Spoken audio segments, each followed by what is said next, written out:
Hi everyone, I'm Christy from Garden Nerd, and we are at Tomatomania at Descanso Gardens. I'm going to show you some of my favorite tomatoes to grow. There are more than 200 varieties to choose from, and it's insane! Come on! Still got tomatoes! So they're in alphabetical order, which makes it really easy to get overwhelmed. Come on!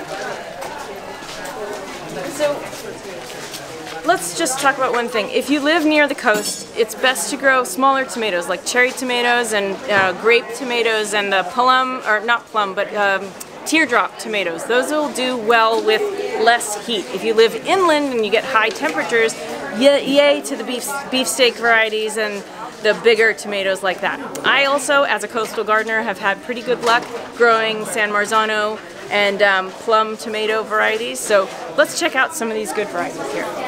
Okay, oh my gosh, it's so hard to choose. So there's one I saw over here. Come over here. This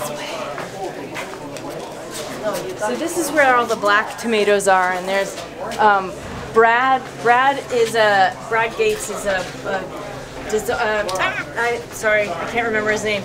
No, Brad Gates is Wild Boar Farms, and he breeds these amazing tomatoes. So this is Brad's Black Heart, which is one that I haven't tried yet, but I'm picking up Brad's Atomic Grape because it's purple, and everybody should grow purple tomatoes because that's amazing. Then we have Blush, which is another beautiful tomato. This is actually pretty popular. It's a hybrid, but it is a beautiful tomato. It's a plum type tomato, and it has orange and yellow kind of stripy blotches on it, which are gorgeous. Let's see, what else? Okay, look at this, Black Seaman. Can you believe this? It's a determinate tomato, which means determinate varieties, the difference between determinate and indeterminate varieties are that determinate varieties grow short, they don't really need staking all that much, and then they stop growing, they don't keep growing tall, they produce all their tomatoes at once, and then they're done. And that's, if you're going to do any canning, you want determinate variety tomatoes. Indeterminate variety tomatoes, which is pretty much everything else, those are going to keep producing and keep growing all through the season. So if you want to extend your harvest and be eating tomatoes all summer long, choose indeterminate varieties. Alright, so I can't resist. We have to get one of these. Oh, and it's a potato leaf variety. See how it looks different? See, this is the leaf type of a regular tomato, but this is a potato leaf variety, so it's got a different type of leaf. We're going to grab one of those. Alright, what else? Too many! Oh my god! Black Ethiopian, black cherry, black brandywine, big rainbow, beautiful. Let's talk about, let's see what's over here. Okay, Berkeley Tie-Dye is one that, it's a beefsteak variety that tends to do well in cooler temperatures. I've had success with that one. It's a really beautiful variety. It's indeterminate and it's 80 days.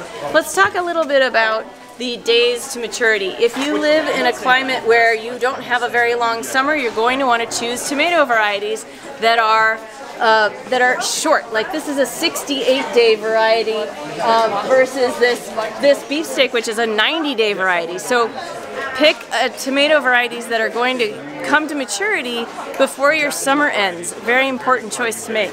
Here in Southern California, it doesn't matter. So we can grow tomatoes that take 110 days to come to maturity, and it's all good.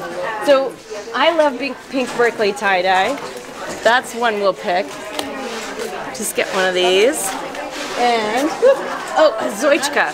Azoychka is one of my favorite yellow beefsteak type tomatoes for coastal gardens. Azoychka is 75 days. It's open pollinated. It's a Russian heirloom. So if you live in coastal areas, the Russian or the Central European types of tomatoes of origin will do well in coastal climates because it's colder. So I love Azoychka. It's a really nice one. Barry's Crazy Cherry is another one. It's a kind of between a cherry and a currant type. It's a little bigger than a currant or a grape, but smaller than a cherry. Anyway, it's fun. I grew it for the first time last year, and it produces a lot of tomatoes on each truss, which is great. Let's see. Arkansas chocolate. Amy's apricot. Amish Paste is a good old standard. It is a paste tomato, great for using, you know, for making sauces. It is a reliable type of plum tomato if you like those kinds of things. And we're here at the A's. So that's just to get you started. I hope you can make it to a Tomatomania event someday where you live. It's nothing like you've ever seen. It's so much fun. Get out there and plant some tomatoes. Happy gardening.